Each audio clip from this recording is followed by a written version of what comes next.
Esto es Desarrollo Humano. El tema que vamos a presentar en esta ocasión tiene que ver con un asunto diferente a los temas que hemos tratado, pero siempre es un tema muy relevante. Y esto tiene que ver con asuntos que suceden en nuestro país. Se critica mucho al gobierno actual. Los conservadores lo critican por casi todo lo que hace este gobierno. Sin embargo, las estadísticas demuestran que el gobierno de AMLO está logrando lo que no lograron los gobiernos anteriores. Te vamos a presentar en este video cuáles fueron esos 5 presidentes de la República que destruyeron México, que destruyeron este país. Veamos este siguiente video y analicemos cómo este politólogo, analista político, describe a estos presidentes que dañaron a México a través de los años. El primero, Salinas de Gortari, arruinó a las empresas públicas estatales y paraestatales. Destruyó al Estado. No es que vendiera a los privados las empresas que le habían costado décadas de impuestos a los mexicanos, sino que las remató. Teléfonos de México, Mexicana de Aviación, DINA, Industrias Conasupo, la minera Cananea, la banca, compuesta por Multibanco Mercantil de México, Banpaís, Banca Cremi, Banca Confía, Banco de Oriente, Bancrecer, Banamex, Bancomer, Serfín, Comermex, Somex, Banco del Atlántico, Banca Promex, Banoro, Banorte, Banco Internacional y Banco del Centro. Privatizó el acero, la fábrica de carros de ferrocarril, los ingenios azucareros y la aseguradora del Estado, por mencionar los más importantes. El fundamentalismo neoliberal de Carlos Salinas de Gortari le decía que estas industrias del Estado debían ser privadas para aumentar la competencia, que es muy buena. Pero pronto lo privatizado se convirtió en monopolio familiar, con la falta de opciones para los consumidores, la cero innovación y los precios sin regular.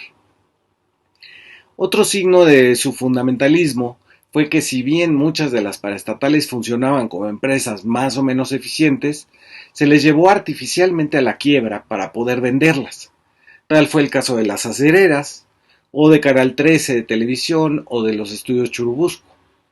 Las empresas del Estado tenían una razón de ser. No siempre el mercado se autorregula. Pongamos el caso de la electricidad.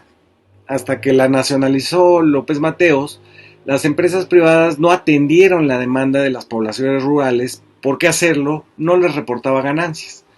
Por lo tanto, se creó la CFE, que tiene la obligación de dotar a todos los mexicanos de luz eléctrica. Pero Salinas remató las empresas del Estado a aquellos empresarios que habían aportado millones de dólares para su campaña como candidato y que apoyaron más tarde el fraude electoral que lo llevó a la presidencia. Al final, 2 privatizaciones de Salinas destruyeron a México. La demolición de la propiedad comunal de los ejidos trajo consigo el nuevo narcotráfico organizado en cárteles para exportar, y la venta de bancos generó la crisis financiera de 1994. La siguiente destrucción de México se derivó de aquella, y fue el FOBAPROA de Ernesto Zedillo, que llegó a la presidencia porque habían asesinado a Colosio. Zedillo privatizó los ferrocarriles y los satélites, 2 insumos de la soberanía territorial, pero arrasó con el país al hacer pagar a todos los mexicanos durante varias generaciones las deudas de unos cuantos privados. Destruyó a la clase media.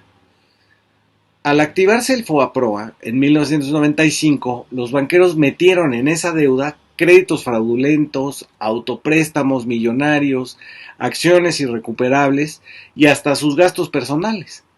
La banca que había privatizado Salinas se destruyó también y quedó, como hasta ahora, en manos de corporativos extranjeros.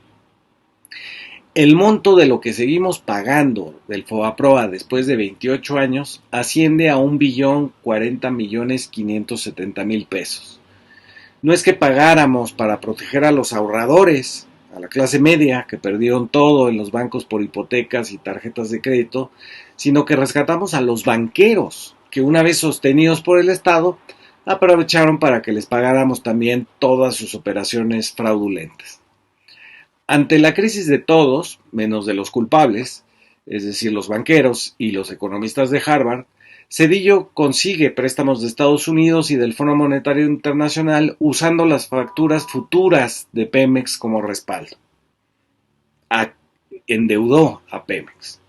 El PRI era ya insostenible en la presidencia y vino entonces ese humanista de Acción Nacional, Vicente Fox. La destrucción que hizo Fox fue prometer el cambio y ni siquiera disimular que no lo iba a cumplir. Destruyó la expectativa de un futuro mejor al presente. Prometió, por ejemplo, un crecimiento del 7% de la economía y logró el 0.63 anual, lo que empobreció más al país y concentró mucho más la riqueza en unas cuantas familias.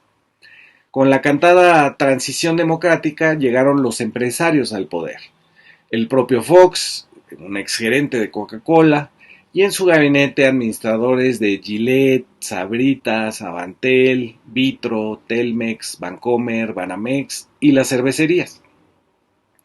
La idea era que el gobierno se puede administrar como una planta de Coca-Cola y que por lo tanto el valor de la política debe ser la eficiencia y no cosas como la justicia, la equidad y la distribución de la riqueza.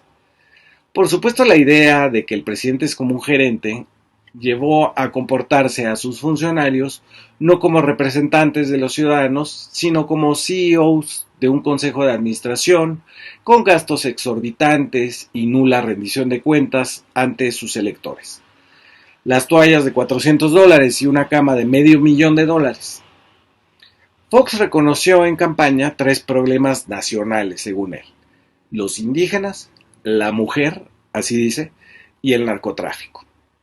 Su partido desconoció los acuerdos de San Andrés alcanzados con el EZLN y él mismo ordenó la represión contra los indígenas de San Salvador Atenco que se oponían al aeropuerto de Texcoco.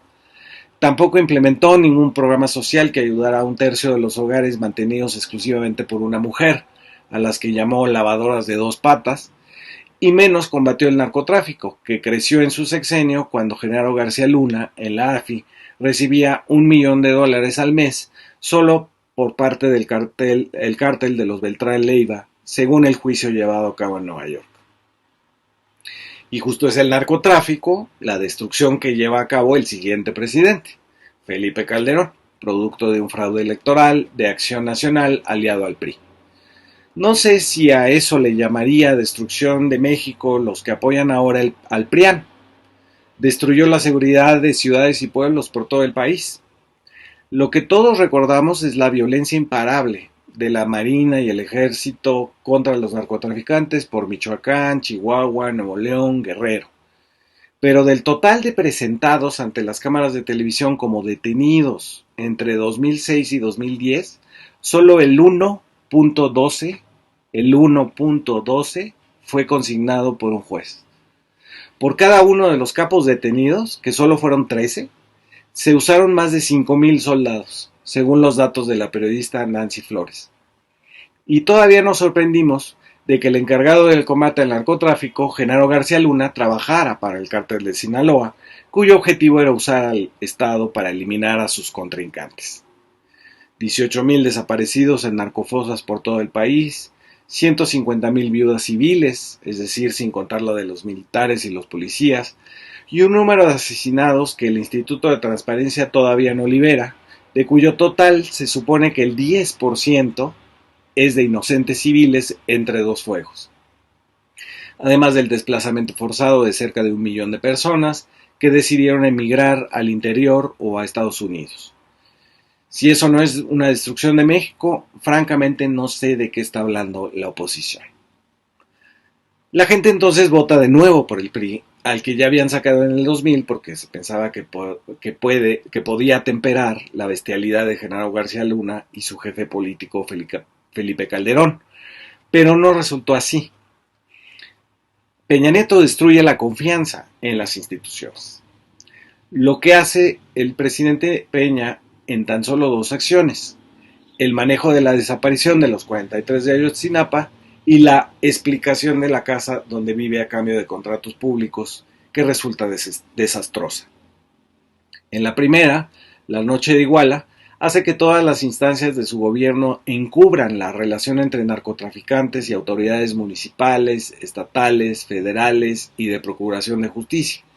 Es un operativo de encubrimiento brutal que abarca esconder cámaras de seguimiento, intercepción de llamadas telefónicas, torturar personas para que declaren que los estudiantes normalistas fueron incinerados en un basurero durante una noche de lluvia, al procurador Murillo Karam, al CISEN, al Batallón 27 del Ejército y su zona militar en Guerrero, una filmación del montaje en el basurero de Cocula hecha por la Marina, los periodistas pagados para sostener la verdad histórica y muchas cosas que todavía no sabemos. Al final, el propio Peña le dice a los padres de familia, hostigados por los medios de comunicación como Milenio, ya supérenlo. El propio procurador, en la misma conferencia donde quiere cerrar el caso con una verdad histórica, dice sin conciencia alguna, ya me cansé. La otra destrucción de la confianza en las instituciones es la estafa maestra de Rosario Robles. Usando a 18 universidades públicas del país, se desviaron entre 7,000 millones y 31,000 millones de pesos que debieron atender a los más pobres del país. Esto es Desarrollo Humano, porque todos podemos crecer más.